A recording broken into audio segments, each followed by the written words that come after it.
আউযু বিল্লাহি মিনাশ শাইতানির রাজীম। বিসমিল্লাহির রহমানির রহিম। সম্মানিত শ্রোতা, আসসালামু আলাইকুম। শুরু হচ্ছে মহাগ্রন্থ কালামে হাকিম থেকে তিলাওয়াত ও তর্জমা।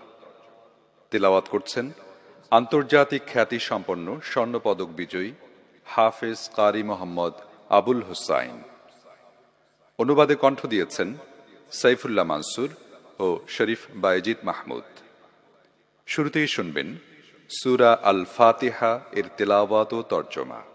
পারা 1। আউযু বিল্লাহি মিনাশ শাইতানির রাজীম। বিসমিল্লাহির রহমানির রহিম। আলহামদুলিল্লাহি রাব্বিল আলামিন। আর রহমানির রহিম। مالك يوم الدين. إياك نعبد وإياك نستعين. اهدنا الصراط المستقيم.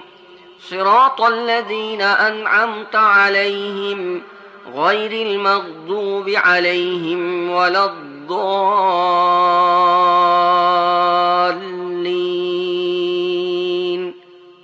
آمين. বিসমিল্লাহির রহমানির রহিম। এরশাদ হচ্ছে, প্রশংসা একমাত্র আল্লাহর জন্যে, যিনি নিখিল বিশ্বজাহানের রব, পরম দয়ালু ও করুণাময়, প্রতিদান দিবসের মালিক।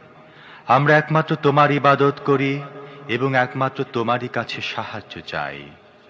তুমি আমাদের সোজা পথ দেখাও, তাদের পথ যাদের প্রতি তুমি অনুগ্রহ করেছ, যাদের উপর গজব পড়েনি এবং যারা পথ ভ্রষ্ট হয়নি।